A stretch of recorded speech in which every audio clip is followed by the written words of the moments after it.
Rabu 27 Januari 2021, Indonesia memulai vaksinasi COVID-19 tahap kedua. Penerima vaksin adalah orang yang telah mendapat vaksin di tahap pertama. Lalu kapan vaksinasi akan diberikan kepada masyarakat? Kita akan tanyakan dan berbincang langsung dengan Dr. Siti Nadia Tarmizi, juru bicara vaksin dari Kementerian Kesehatan.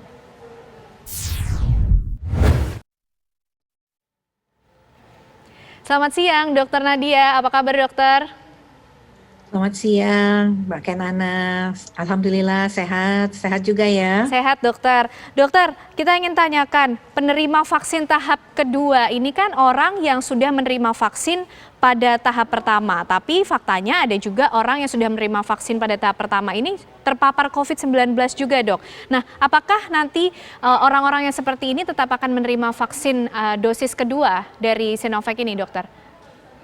Iya, jadi orang yang terinfeksi COVID-19 ya, baik dia itu adalah yang setelah mendapatkan dosis pertama atau memang sedang menderita COVID-19, tentunya tidak akan mendapatkan vaksinasi pada dosis kedua ini ya. Jadi kita akan menunda pemberian vaksinasi kepada para penyintas COVID-19 karena kita masih menunggu data lebih lanjut terkait kapan waktu yang tepat untuk para penyintas COVID-19 ini perlu diberikan vaksinasi. Oke, dokter, artinya bagi mereka yang sudah menerima vaksin dosis tahap pertama kemudian terpapar COVID-19, nanti akan diulangi lagi tahapnya dari awal, dihitung lagi dari awal, atau nanti ketika divaksin ini sudah dihitung dosis kedua? Oh, diulang dari awal, Pak Kenana. Jadi kalau yang saat ini sudah dapat suntikan, kemudian dinyatakan positif COVID, berarti kan tidak akan mendapatkan suntikan kedua ya.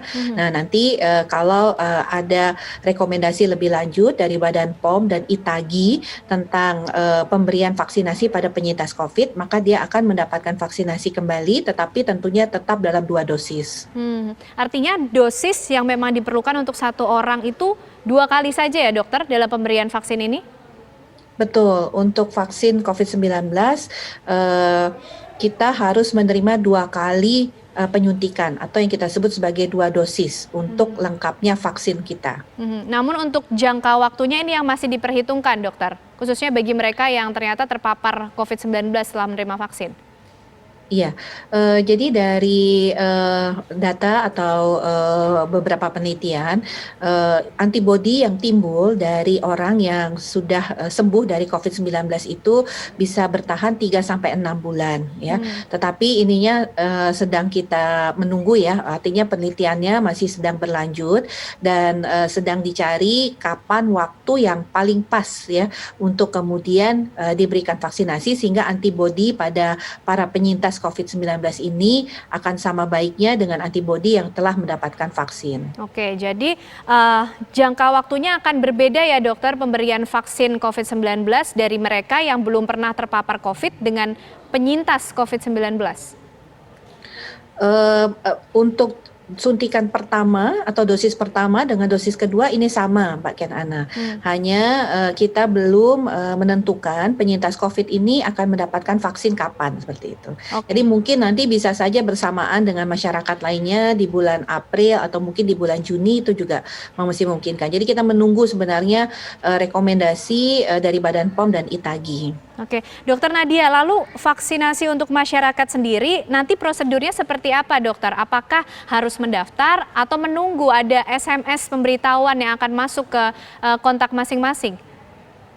Iya, jadi untuk masyarakat ya, yang tentunya nanti akan kita mulai bulan April rencananya, itu kita juga akan menggunakan sistem SMS blast notifikasi ya. Nanti kemudian akan dilakukan registrasi, tetapi kita juga membackup ini dengan melakukan juga secara manual. Jadi melalui tentunya puskesmas atau satgas di kecamatan masing-masing untuk melakukan pendataan siapa saja sasaran vaksinasi di wilayah kecamatannya, seperti itu. Jadi dipastikan ini nanti akan dilakukan di fasilitas kesehatan seperti puskesmas ya, dokter, di daerah-daerah? Untuk pelayanan vaksinasinya, kita bisa menggunakan puskesmas ya. Kalau ada misalnya klinik ya, itu juga bisa digunakan. Kemudian juga nanti ada rumah sakit juga pos-pos vaksin ya. Oke. Jadi kita nanti akan membuka pos vaksin, misalnya nanti di suatu gedung olahraga, di mana pada hari itu bisa diberikan layanan vaksinasi 500 sampai dengan 1.000 orang. Tapi tentunya dengan pengaturan penerapan protokol kesehatan. Baik, dokter, kalau bagi mereka yang ternyata tidak menerima SMS blast, SMS pemberitahuan itu, tapi berkeinginan untuk divaksin, apakah ini bisa, dokter? Bisa, selama tentunya memenuhi kriteria ya, artinya usianya 18 sampai 59 tahun pada saat tersebut ya. Kemudian dia dalam keadaan sehat ya, dia bukan penyintas COVID, tidak sedang dalam menyusui ataupun tidak sedang hamil.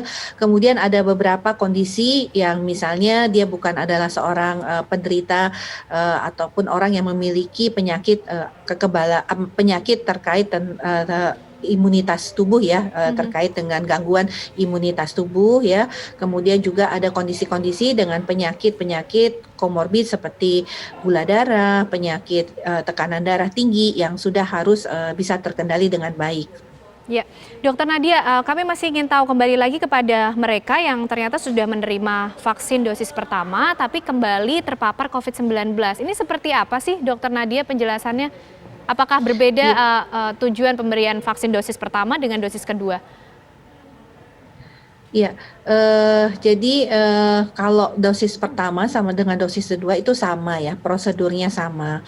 Mengapa harus diberikan 2 dosis adalah karena dengan 1 kali penyuntikan itu belum memberikan titer antibodi yang cukup yang diharapkan. Karena kita tahu titer antibodi yang diharapkan muncul di dalam tubuh kita yang mendapatkan suntikan vaksinasi COVID itu harus bisa lebih dari 90. Nah, ini 90% ya. Nah, ini kalau dengan penyuntikan pertama belum mencapai angka tersebut, sehingga dari hasil uji klinis yang dilakukan di tahap 3 itu diperlukan 2 kali penyuntikan, di mana nanti titer antibodi yang muncul itu bisa mencapai dengan angka 96%. Dokter Nadia, lalu dampak vaksin ini akan mulai terlihat kapan sih, Dok? Informasinya kan 80% ketika orang-orang sudah diimunisasi. Ya, yang pertama dampak vaksin ini ada yang secara instan. Instan itu artinya yang dirasakan langsung oleh orang yang mendapatkan vaksin tersebut. Jadi kita tahu pembentukan antibodi pada orang yang diberikan suntikan vaksin ini akan kurang lebih selama 28 hari ya setelah penyuntikan vaksin kedua.